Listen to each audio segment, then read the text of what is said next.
नमस्कार। राज की बात में आपका स्वागत है।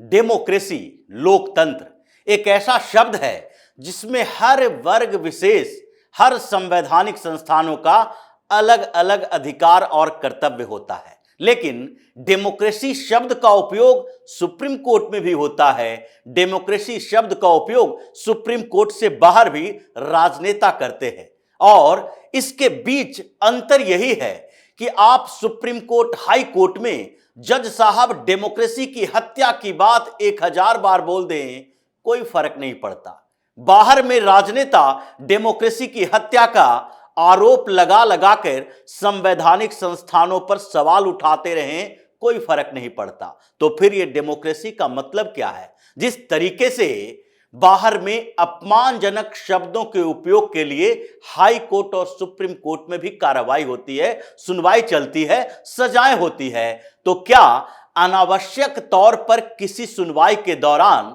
सुप्रीम कोर्ट या हाई कोर्ट के जज कोई टिप्पणी करें तो उस पर रोक नहीं लगनी चाहिए? क्योंकि यह सवाल उठा था।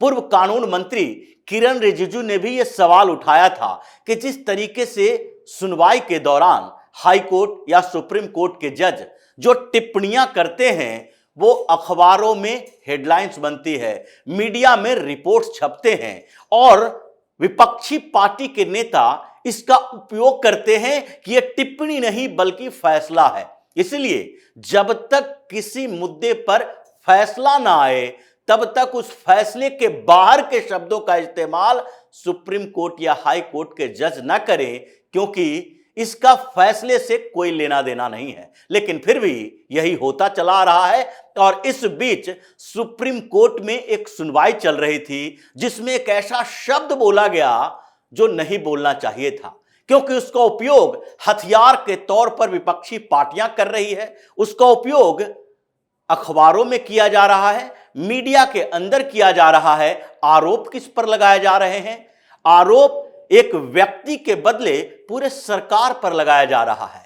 रिटर्निंग प्रोजाइडिंग ऑफिसर यानी कि एक अधिकारी जो कि चुनाव को संचालित करता है, उसकी गलतियां हो सकती है या नहीं हो सकती है, लेकिन जब तक इस पर सारे फैक्ट सामने नहीं आ जाते, जब तक सारी जानकारी नहीं होती, जब तक यह नहीं मान लिया जाता कि हां उसने गलती की है, छोटे मोटे प्रमाणों से आप लोकतंत्र की हत्या जैसे शब्द का उपयोग नहीं कर सकते।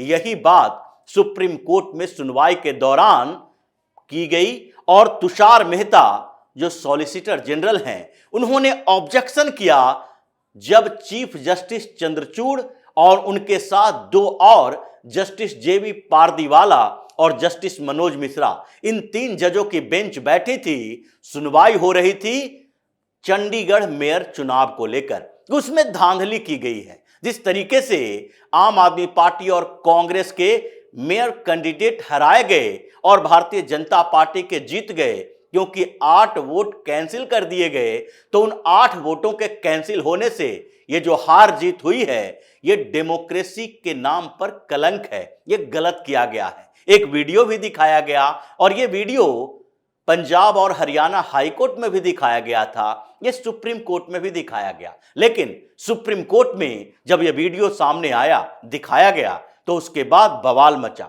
इस बात पर नहीं कि वो वीडियो में सही तथ्य है कि नहीं, इस बात पर नहीं कि वो वीडियो डॉक्टरेट है या नहीं, इस बात पर भी नहीं कि वो वीडियो में पूरा सच दिखाया गया है या नहीं।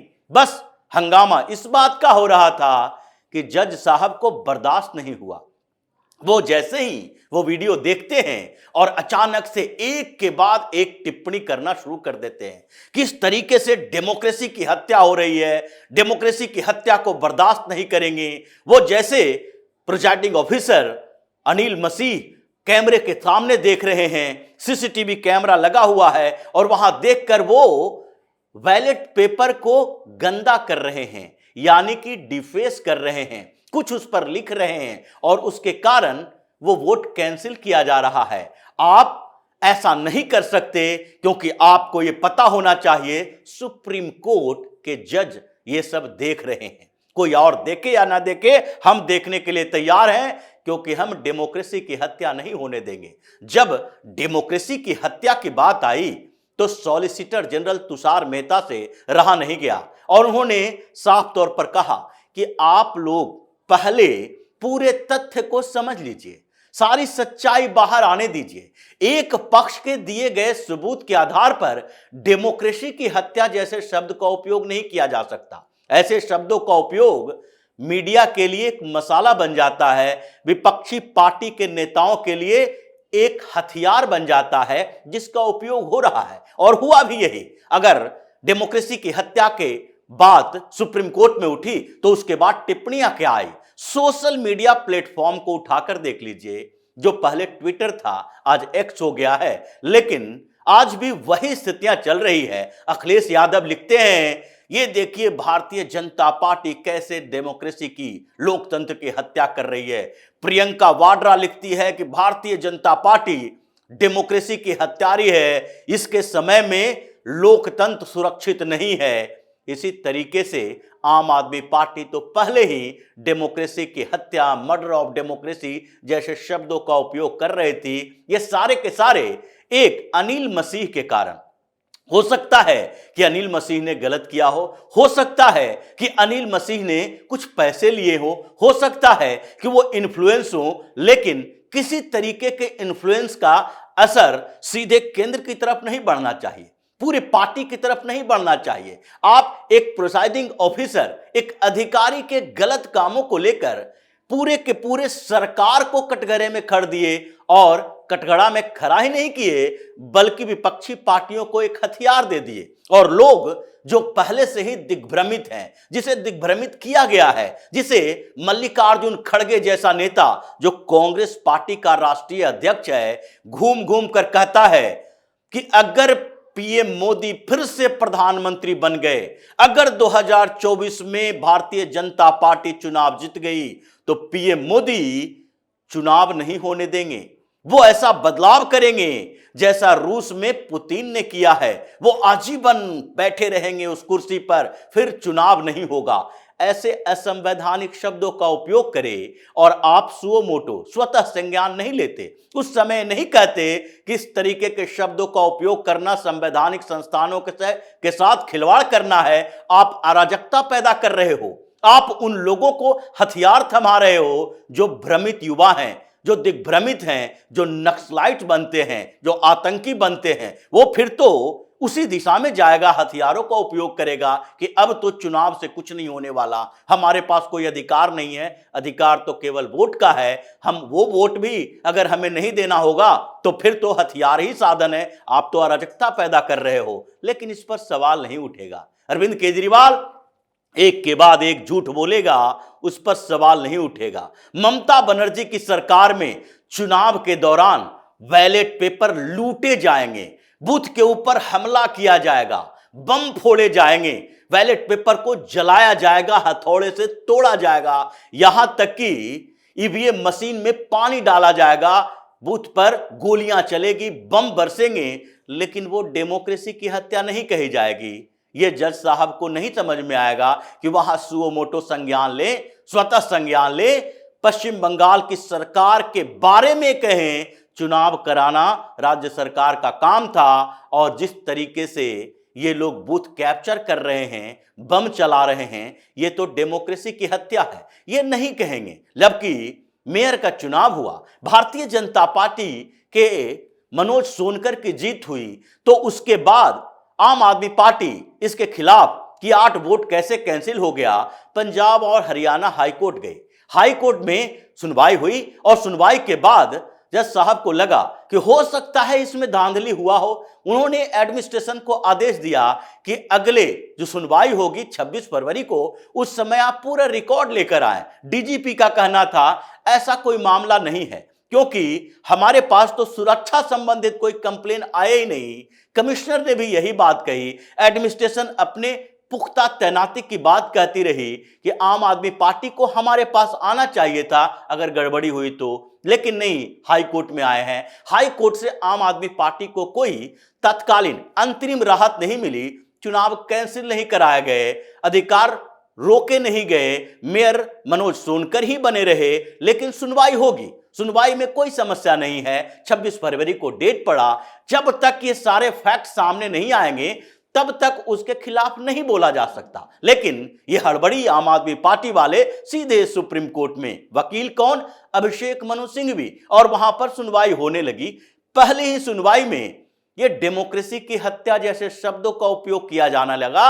अब कैसे सरकार के तरफ से या मनोज सोनकर के तरफ से जो वकील हैं ये विश्वास करें कि जज साहब एक तरफा फैसला नहीं देंगे, क्योंकि उनको तो एक वीडियो देखने से ही ये लगने लगा कि यही तथ्य है, यही सत्य है, दूसरे पक्ष की बात सुने ही क्यों। और यही आधार रहा कि तुषार मेहता बार बार कहते रहे कि एक पक्ष की बात सुनकर, उनके सबूत देखकर आप डेमोक्रेसी की हत्या जैसे शब्दों का उपयोग न करें।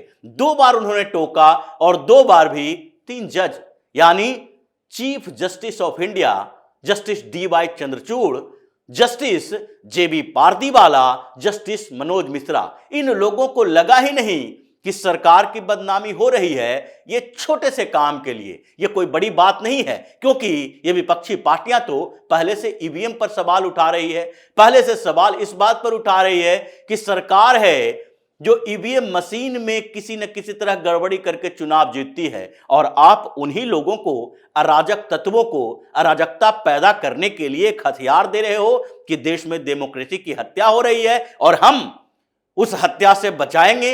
ये गलत बात है, टिप्पणी गलत है। फैसले में जो शामिल नहीं किया जाना है वैसे टिप्पणी न करें, यही पूर्व कानून मंत्री किरेन रिजिजू ने सवाल उठाए थे और SOP की बात भी की थी, स्टैंडर्ड ऑपरेटिंग प्रोसीजर। मतलब आपको क्या क्या करना है, कैसी टिप्पणी करनी है, कैसी बातें करनी है, यह तय होना चाहिए। ऐसा नहीं कि आपको गुस्सा आ गया तो कुछ भी बोल दिए, आप शांत हैं तो मुस्कुराते हुए किसी बात को टाल गए।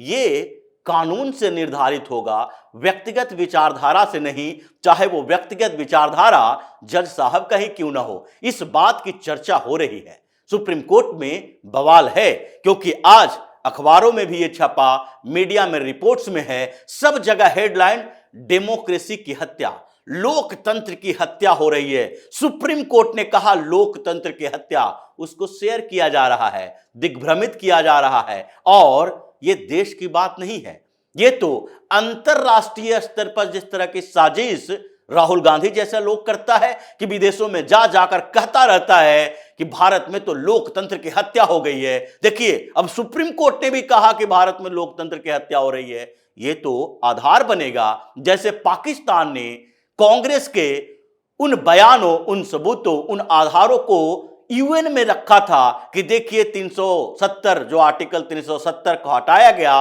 उससे हिंदुस्तान के अंदर क्या परेशानी हो रही है, वहां क्या अपोजिशन पार्टियां बता रही है, ये UN में रखा था। उसी तरीके से राहुल गांधी जैसे लोग, इसके विदेशी पार्टनर, यहां की विपक्षी पार्टियां, ये तो पूरे दुनिया में घूम घूम कर ये ढिंढोरा पीटती है कि देश की छवि से मतलब नहीं है, इसको तो सत्ता से मतलब है, और इसलिए इसका उपयोग वहां भी होगा।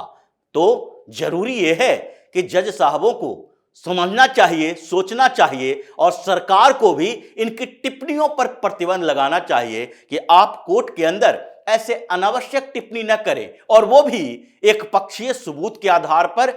SG तुषार मेहता ने यही बात बार बार दोहराई और ये बहस छिड़ी कि जब तक दोनों पक्ष के सबूत न देख लें, जब तक पूरा वीडियो न देख लें, तब तक ये नहीं कहना चाहिए। और वो मान भी गए बाद में इस बात के लिए कि पूरा वीडियो हमारे पास आना चाहिए। अब 7 फरवरी तक ऐसा नहीं होगा कि जो मेयर के लिए कमेटी की बैठक है वो कमेटी की बैठक रद्द हो जाएगी, चुनाव तो रद्द नहीं होगा अभी, लेकिन 19 फरवरी को हम इसका संज्ञान लेंगे। मनोज सोनकर को भी आना पड़ेगा, अनिल मसीह को भी आना पड़ेगा, और प्रिजाइडिंग ऑफिसर ये बताएंगे कि ये वीडियो की सच्चाई क्या है। तो इंतजार कीजिए, सच्चाई का इंतजार कर लीजिए, अनिल मसीह की बात सुन लीजिए, उनके पूरे वीडियो को देख लीजिए। ऐसा प्रथम दृष्टया देखने से इस तरह के खतरनाक शब्दों का उपयोग नहीं किया जाना चाहिए। और ये सुप्रीम कोर्ट पर बड़ा सवाल है, वहां बैठे जजों के ऊपर भी बड़ा सवाल है, जिसका जवाब इन लोगों को ही देना चाहिए। तो इसी तरह की खबरों के साथ फिर से हाजिर होंगे, तब तक के लिए बने रहिए हमारे साथ और देते रहिए हमें सहयोग, ताकि इसी तरह की खबर हम आपके लिए लाते रहें। धन्यवाद।